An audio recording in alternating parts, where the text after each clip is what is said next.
আলাইকুম দর্শক, আশা করি সবাই ভালো আছেন। প্রকৃতিতে যদিও বসন্তের ছোঁয়া লেগেছে, তারপরেও শীত যেন যাচ্ছে না। কয়েকদিন যাবৎ সকালবেলা ভালোই শীত অনুভব করছি। তো শীতের সকালে ভর্তা দিয়ে গরম ভাত খাওয়া আমাদের খুব প্রিয়। আজ সকালে এই জন্য ২ ধরনের ভর্তা তৈরি করা হয়। এক হচ্ছে মটরশুঁটি ভর্তা, আরেক হচ্ছে উস্তা ভর্তা। তো দেখে তো খুবই ভালোই লাগছিল, কারণ সকালবেলা এটা আমার একটা প্রিয় খাবার, তাই আমি ইচ্ছা মতো খাচ্ছি। তো খেয়ে আবার আমাদের স্কুলে রওনা দিতে হবে। তো তাড়াতাড়ি খাবারটা সেরে নিচ্ছি। তো খাবার খেতে খেতে আলোচনা করছিলাম যে আজকে ভর্তাটা খুব ভালোই হয়েছে, মটরশুঁটি ভর্তা। তো মটরশুঁটি ভর্তাটা অনেক দিন পরে খাচ্ছি। আর উস্তা ভর্তা তো বরাবরই খাওয়া হয় মাঝে মধ্যেই। তো এটা একটা প্রিয় খাবার আমার শীত এই সকালে। তো যাক, আমরা খাবার খেয়ে আমরা রওনা দিয়ে দিব। আমাদের তাড়াতাড়ি স্কুলে যেতে হবে। সবসময় সকালটা আমাদের অনেক ব্যস্ততার মধ্য দিয়ে কাটে। সবসময় খেয়াল রাখতে হয় যে কত লেট হয়ে যায় কিনা। তো যাক, তারপরে ছিল হচ্ছে ফুলকপি দিয়ে একটা মাছের তরকারি। তো এইটা অনেক ভালো। তো যাক, আমরা বের হয়ে গেলাম। এইদিকে তাড়াতাড়ি পার হইতে হবে, নদী পাড়ি দিব। তো নদীর কাছে গিয়ে দেখি যে আজকে ফেরি আসছে, ফেরিটা আমরা ধরতে পারবো। কখনো সাধারণত আমরা ফেরি দিয়ে যাইতে পারি না, আমরা ট্রলার দিয়ে নদী পার হই। তো আমার মামিটা বলতেছিল এই যে আব্বু ফেরি ছেড়ে দিবে। তো আমরা ফেরিতে গিয়ে উঠলাম।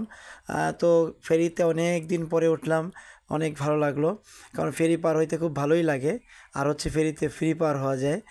মনে হয় পুরো শীতলক্ষ্যার বুক চিরে আমরা এরকম চলছি শীতলক্ষ্যার উপর দিয়ে।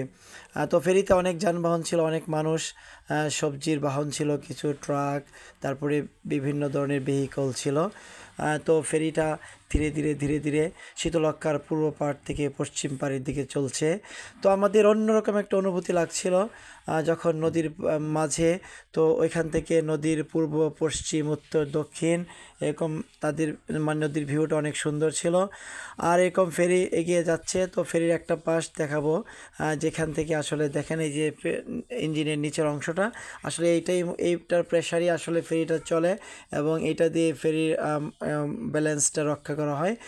তো আমরা এরকম ধীরে ধীরে এগিয়ে চলছি। তো প্রায় নদীর পশ্চিম পাড়ে আমরা চলে আসছি। তো এই নদী দিয়ে অনেক ধরনের ভেহিকল চলতে থাকে, অনেক ধরনের নৌকা, তারপর হচ্ছে এরকম বালি ভর্তি ভলগেটগুলো চলে। অর্থাৎ এই নদীটা অনেক ব্যস্ত থাকে। তারপরে হচ্ছে মানুষ পারাপার হয় এপার থেকে ওপারে, ওপার থেকে এপারে। তারপরে অনেক ধরনের জাহাজ চলে। আসলে এই নদীটা অনেক ব্যস্ততম একটা নদী। প্রতিদিন সকালে আমরা এই ব্যস্তময় নদীটাকে দেখি, আর এরকম নদীটা এভাবে আমাদের অনেক আপন হয়ে গিয়েছে। যাক, এগুলো দেখতে দেখতে আর এরকম চলতে চলতে একবারে আমাদের ফেরিটা ঘাটের কাছে চলে আসছে। আর আমাদের হাতে সময়ও আলহামদুলিল্লাহ যথেষ্ট পরিমাণ আছে।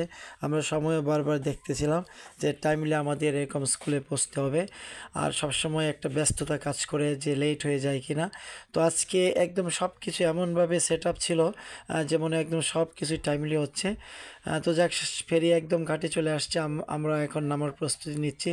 আর প্রত্যেকটা যানবাহন যেগুলো ফেরির উপরে ছিল, তো এগুলো এরকম তাদের পজিশন নিচ্ছে, এরকম নেমে যাবে। আমরা ফেরির ইঞ্জিনের পাশ দিয়ে চলতেছিলাম এক পাশ দিয়ে। আর এরকম পুরোটাই তো এরকম যানবাহনে এরকম ভরা ছিল। তো যাক, আমরা প্যাসেঞ্জার যারা ছিলাম ফেরিতে, অর্থাৎ আমরা ফ্রিতে পার হচ্ছি। তো আমরা আগে এরকম পার হয়ে গেলাম। তো আমরা পার হয়ে যাচ্ছি। তারপরে যত এরকম যানবাহন রয়েছে ফেরির উপরে, মোটর সাইকেল, অটো, তারপর হচ্ছে রিক্সা, এইগুলো তারপরে পার হবে। তাই আমরা এরকম আনন্দের ভিতর দিয়ে এরকম নদীটা পার হয়ে গেলাম। আর আমাদের হাতে আলহামদুলিল্লাহ যথেষ্ট পরিমাণ টাইমও আছে। তো নদীর এরকম বিভিন্ন এরকম ভিউ দেখতে দেখতে আনন্দের সাথে আমরা এরকম ফেরিতে করে নদীটা পার হয়ে গেলাম। ওকে, ধন্যবাদ দর্শক ভিডিওটি দেখার জন্য। আসসালামু আলাইকুম।